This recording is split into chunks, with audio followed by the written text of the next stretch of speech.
Hello mga parkoy, magandang araw, magandang buhay. Welcome to my channel. At yun, panibagong araw, panibagong vlog na naman. At yun, tapos na tayo muna dun sa unang project natin dun sa construction. Kaya yun, mula pag-umpisa ng paggawa natin anilyo hanggang sa natapos natin na magbuhos, yun, sila na nagtuloy-tuloy dun. Kaya ito, dito naman tayo mga parkoy sa ating munting manukan. At yun, papakita ko ngayon yung ating bagong maglalay sa ating bantam. May nakakuha tayo ng kulay brown. Kasi yung puti, wala talagang nabuo na similya, hindi tayo nakapagpapisa ng sa itlog nun, yung sa puti.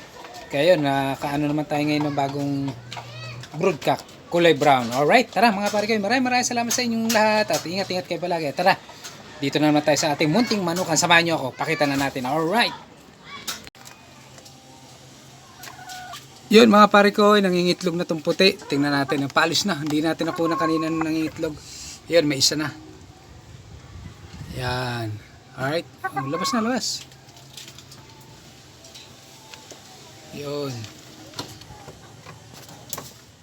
Yun mga pare ko, may isa na. Yun mga pare ko, nangitlog na rin tong itim. Ayan o. Paalis na rin, hindi natin nakukunan na. Alright, yan, isa na yun. Labas na, labas. Yan, dito sa isa. Yan, tapos isa. Yan, dalawa na sila. Yan, ayun silang dalawa. Alright.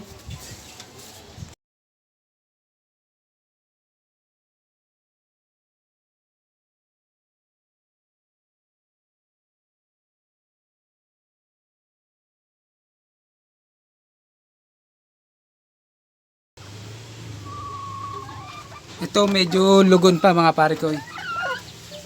Yung pinakamatanda nating inahin. At ito naman yung pinakabata natin na dumalaga. Yan, hindi pa yan nagpapalahi.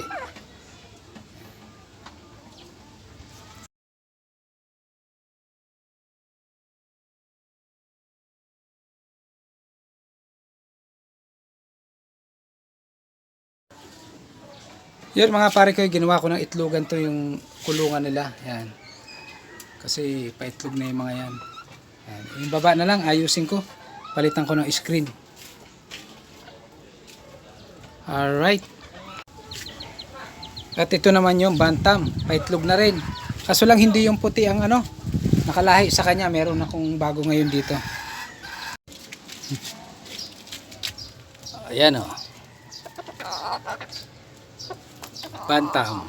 Yan ang nakakalahi doon ngayon sa bantam natin babae.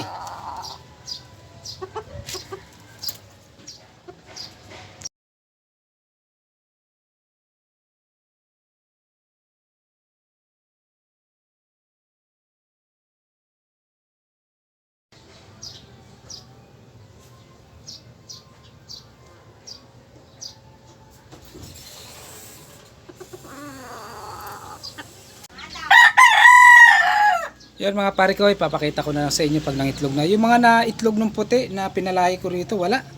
Hindi nagkaroon ng similya. Sabi matanda na raw yung lalaki kayo, pero dapat may similya pa yun eh. Mas matanda yun nandoon, yung bago natin na broodcock. Alright, pero tingnan natin, baka makapapisa na tayo dun.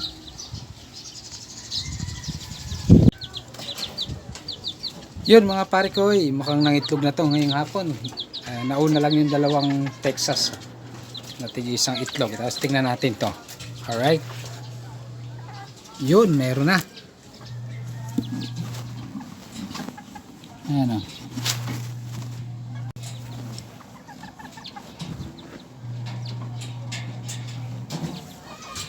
Yun, parang kasing laki lang ng itlog ng kalapate. Ayun, kasi nilagyan natin ng tabing. Ayan. Yan.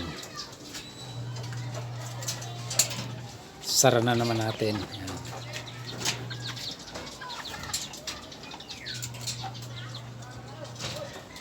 Yun, nakaisa na siya. Doon sa kulay brown na tandang.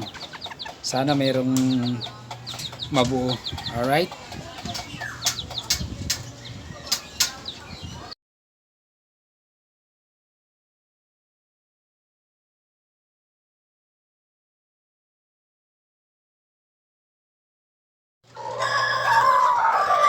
Yun mga pare ko, 1 month na yung kinuha natin sa incubator na 7, isa lang napisa.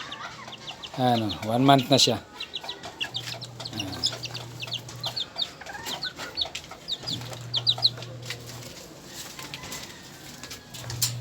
Ito po yung nanay. Ayan.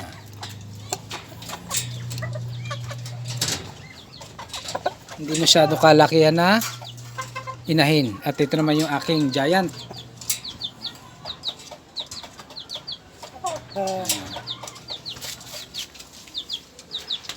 Ang ating stag.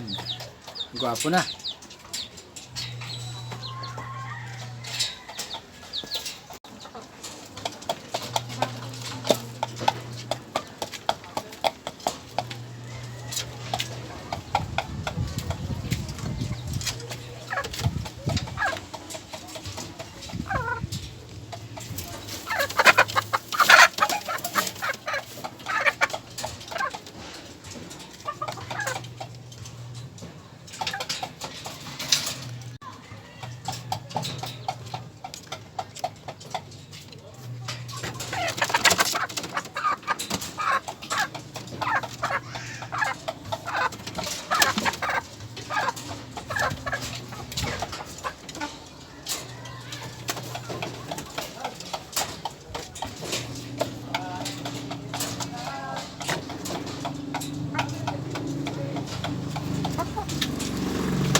Yun mga pare ko, may tigisa na silang itlog. Yan.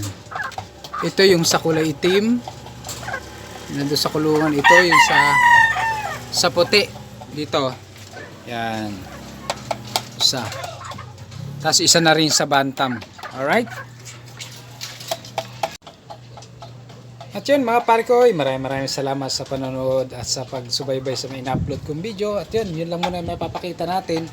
Yung mga tig-isang itlog nila at next video na tayo ulit na papakita ko naman pag marami na itlog nila. Kaya yun, maraming salamat sa inyo sa mga nag-subscribe. Yun, pa isa-isa po, malaking tulong na po yan dito sa aking YouTube channel at doon sa mga nanonood ng ina-upload kong video. Maraming salamat sa inyong lahat.